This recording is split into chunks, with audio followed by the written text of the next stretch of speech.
अगर दोस्तों हमारी धान की खेती में अधिक कल्ले होंगे तो अधिक बालियाँ देखने को मिलेंगी, तो अधिक बालियाँ होंगी तो अधिक उत्पादन हमको उसमें देखने को मिल जाएगा। लेकिन इसके लिए आपको अधिक खर्च करने की आवश्यकता नहीं है, क्योंकि अभी मैं आप लोगों को ऐसे छोटे छोटे कार्य बताने वाला हूँ। यदि आप उसको करते हैं तो आपके खेत में कल्लों की संख्या बढ़ने से कोई नहीं रोक सकता। नमस्कार किसान भाई और मेरे साथियों, अतुल्य कृषि में आप सभी का स्वागत है। तो आइए दोस्तों, हम अभी बात कर लेते हैं कि हमारी धान की खेती में कल्लों की संख्या कैसे बढ़ाएं, इसमें हम कौन कौन से कार्य करेंगे उसके बारे में हम बात करने वाले हैं, और साथ ही इसमें कौन सा चमत्कारी खाद डालें। अभी आप देखेंगे इसकी रुपाई हुए अभी लगभग 1 हफ्ते से 10 दिन हुआ है, और अभी ये वेजिटेटिव ग्रोथ में आएगा। अभी ये वनस्पतिक ग्रोथ करेगा। उसके बाद फिर इसमें टिलरिंग स्टेज जो होगा वो लगभग हमारे 20 से 25 दिन, 4 हफ्ते से 6 हफ्ते के बीच का रहता है। तो उस बीच में हमको इसमें ज़्यादा से ज़्यादा कंसे लेने की कोशिश करना है, जिससे कि ये होगा कि हमारे जो कंसे जितने आएंगे तो बालियाँ आएंगी तो उत्पादन बढ़ेगा, जो हमने वीडियो के शुरू में बात किया था। अभी हम इसमें सबसे पहले कार्य की बात करें तो सबसे पहला कार्य होगा खरपतवार नियंत्रण करना। यदि आपने धान की रोपाई की हुई है, रोपाई विधि से आपने धान की खेती की है, तो इसमें तो खरपतवार नियंत्रण करना काफ़ी आसान होता है। इसमें प्रीटिलाक्लोर 50% इसी फॉर्म में जो आता है उसका आप इसमें डाल देंगे। वो काफ़ी आसान होता है डालना, उसको आप रेत के साथ डाल सकते हैं, फिर बीच में बूंद बूंद करके इसमें आपको टिपकाते हुए चले जाएंगे, तो ये पूरे खेत में फैल जाता है और खरपतवार को काफ़ी अच्छी तरीके से नियंत्रित कर लेना है। इसका जो हम इस्तेमाल करते हैं वह तीसरे दिन में करते हैं। रोपाई के तीसरे दिन ही हमको इसमें प्रीटिलाक्लोर का इस्तेमाल करना है। यदि आपने सीधी बिजाई की होगी तो अभी तो आपकी फसल जो है 30 से 35 दिन की हो ही चुकी होगी। इस बीच में यदि आपके खेत में खरपतवार है, उम्मीद करता हूं आप लोगों ने बहुत से खरपतवार नाशक का इस्तेमाल किया होगा, खरपतवार हट भी गए होंगे। यदि उसके बावजूद भी यदि आपके खेत में खरपतवार है तो उसमें आप जो है किसी प्रकार के अन्य अब रासायनिक दवाइयों का इस्तेमाल ना करें। आप इसमें कोई भी मैकेनिकल पावर, अगर आपके पास मशीनें हैं, यदि आप लेबर पर्याप्त है तो लेबर से आप इसकी निदाई कराइए। हो सकता है थोड़ा सा खर्च बढ़ जाए, लेकिन इसके आपके 2 बड़े फ़ायदे देखने को मिल जाएंगे। सबसे बड़ा फ़ायदा ये होगा कि आप इसमें रासायनिक का इस्तेमाल नहीं करने वाले हैं, तो आपकी मिट्टी में जो होगी वह उर्वरक क्षमता जो है बनी रहेगी। दूसरा होगा, आप इसमें चलेंगे, जैसे अभी मैं देख पा रहा हूँ, अभी हम चलेंगे इसमें खेत में, तो कतार से कतार आप निदाई करते हुए चलेंगे तो क्या होगा, जो हमारी धान की जड़ें होती है वह कुछ इस तरह से फैलती चली जाती हैं, वहाँ से वह आपके पैर में दब करके वह टूटेंगी। तो यहाँ पर रूट प्रूनिंग भी हमको देखने को मिलेगा। रूट प्रूनिंग होने के बाद जो है जड़ और अच्छा ग्रोथ करता है, और जड़ जो होता है वो नीचे तरफ जाता है ग्रोथ होने के बाद। तो नीचे जाएगा तो वह नीचे से पोषक तत्वों को उठाना शुरू करेगा, तो वह अच्छा जब नीचे से पोषक तत्व उठाएगा तो पौधों में हमारी ग्रोथ जो है वो अच्छी देखने को मिलेगी। यदि आपकी फसल बुआई हुए लगभग 10 से 20 दिन हो चुके हैं, उस बीच में यदि आपको खरपतवार देखने को मिलते हैं, चौड़ी पत्ती हो गई, सकरे पत्ते हो गए, सांवा, सफ़ेद सांवा, लाल सांवा, चूका, ये सारी चीज़ें देखने को मिल रही हैं, तो आप इसमें जा सकते हैं।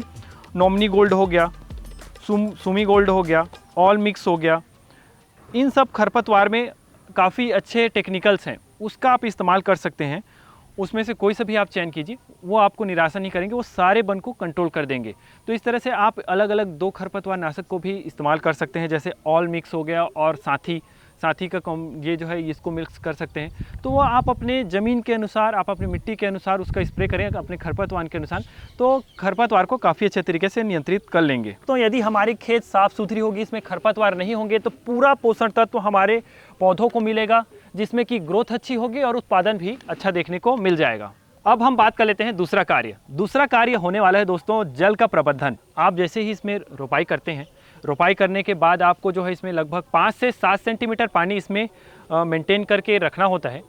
उसके बाद फिर दोस्तों, अभी तो हमारी जैसे कि इसमें वेजिटेटिव ग्रोथ है, टिलरिंग स्टेज हमारा इसमें 4 से 5 हफ्ते या फिर 6 हफ्ते बाद आता है, 30 से 35 दिन में ही ये लगभग आता है। तो जब हमारे पौधों में टिलरिंग स्टेज शुरू होगी, उस समय आपको खेत को 5 से 7 दिनों के लिए सुखा देना है। इससे बड़े फ़ायदे ये होने वाले हैं कि पौधे की जो जड़ें होंगी, वह जड़ जो है वह मजबूत होंगी, फैलेंगी अच्छे से, और मिट्टी में ऑक्सीजन की मात्रा जो होगी वो बढ़ेगी, जिससे कि पौधे जो होंगे पोषक तत्वों को अच्छे से उठा पाएंगे।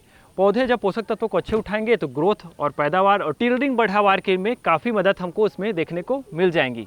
और साथ ही दोस्तों, बीमारियों पर भी इसमें अच्छा कंट्रोल देखने को मिल जाता है। अब हम तीसरे कार्य की ओर चलते हैं दोस्तों। तीसरा कार्य होने वाला है वो हमारा चमत्कारी खाद को लेकर के होने वाला है।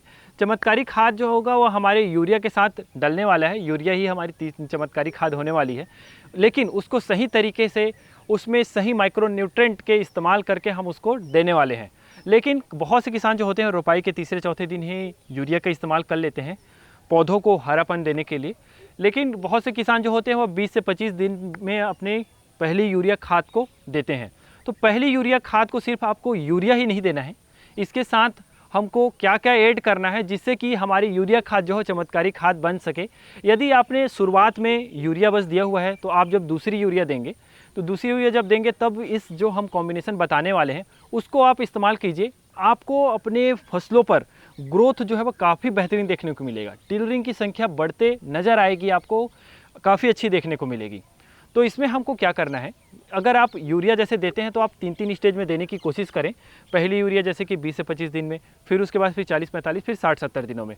जब आपकी बालियाँ छटकने की होंगी, 1-2 बालियाँ आप छटकनी शुरू होंगी, उस समय यूरिया दीजिए ताकि बालियाँ जो होंगी उसमें दाने अच्छे भरेंगे, बालियाँ अच्छे से आएंगी। तो यहाँ पर फ़ायदे देखने को मिलते हैं। तो यदि आप जो है वह पहली यूरिया जब देते हैं तो 20-20-20 करके देंगे तो 20 केजी यूरिया होने वाला है। उसके साथ आप 20 केजी यूरिया लेंगे। 20 केजी यूरिया के साथ इसमें आप 5 KG humic acid. Humic acid जो होता है यह अम्ल ऐसा है जो कि हमारे पौधों की जड़ों को बढ़ने में मदद करता है और साथ ही इससे कणसें बढ़ने में काफ़ी मदद मिलती है।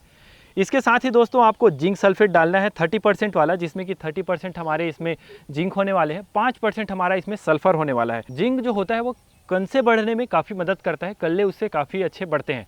इसके साथ ही यदि आप इसमें खर्च करने जाएंगे तो काफ़ी खर्च कर लेंगे, इसमें हमारी खेती की लागत की काफ़ी पैसे इसमें लग जाएंगे। लेकिन यदि आप इतने चीज़ों का इस्तेमाल करते हैं तो ये खाद चमत्कारी खाद होने वाला है जिससे कि कणसें बढ़ जाएंगे। यदि इसके साथ आप डालना चाहते हैं तो मैग्नीशियम सल्फेट, फेरस सल्फेट इसका इस्तेमाल कीजिए। जितने माइक्रो न्यूट्रिएंट का हम इसमें पूर्ति करेंगे उतनी अच्छी हमको इसमें ग्रोथ देखने को मिलेगी, उसका उतना ही बेनिफिट, उतना ही फ़ायदा हमको देखने को मिल जाएगा। यदि आपकी बजट है तो वह भी आप डाल सकते हैं। और चौथा कार्य ये करना है कि इसमें बीमारी को आपको सही से नियंत्रित करके रखना है। यदि बीमारियां नहीं आएंगी तो पौधे की ग्रोथ भी अच्छी होगी और उससे कणसें भी बढ़ेंगे। इसी 20 से 25 दिन में हमको इसमें जो है वह फटेरा, तना छेदक देखने को मिलता है। तो तना छेदक के लिए आप फटेरा का इस्तेमाल इसी चमत्कारी खाद के साथ दे सकते हैं, उसमें भी आपको बेहतर रिजल्ट देखने को मिल जाएगा। फटेरा दोस्तों आप प्रति एकड़ के हिसाब से उसका पैकेट आता है, उसका इस्तेमाल कर लीजिए। उसका टेक्निकल काफ़ी अच्छा होता है। उसके साथ अगर वो टेक्निकल में आपको अलग अलग ब्रांड में जा सकते हैं, अलग अलग कंपनियों में जा सकते हैं, ऐसा कोई नहीं कि फटेरा ही डालना है। लेकिन फटेरा का रिजल्ट बहुत से किसानों को अच्छा मिलता है, सभी किसान उससे संतुष्ट हैं, तो उसका भी इस्तेमाल आप करके देख सकते हैं। तो इस तरह से दोस्तों हमने अभी पूरी वीडियो में बात करी कि हम अपने खेती में कणसें किस तरह से बढ़ाएं, और साथ ही हमने बात किया कम से कम खर्च में, क्योंकि यदि हम अपनी खेती में खर्च करने चले जाएंगे तो इसमें बहुत खर्च हो सकता है। लेकिन हमने खर्च को कंट्रोल करके बात करी है कि कौन कौन से इसमें हम कार्य कर सकते हैं। यदि आप लोगों को हमारे द्वारा बताए गए कार्य पसंद आए हैं तो वीडियो को लाइक जरूर करें और अपने राय जो है वो नीचे कमेंट में जरूर बताएं और अन्य किसान भाइयों के साथ शेयर कर दीजिए। जल्दी मिलते हैं इसी तरह की इंटरेस्टिंग वीडियो में, तब तक के लिए धन्यवाद। जय हिंद, जय भारत।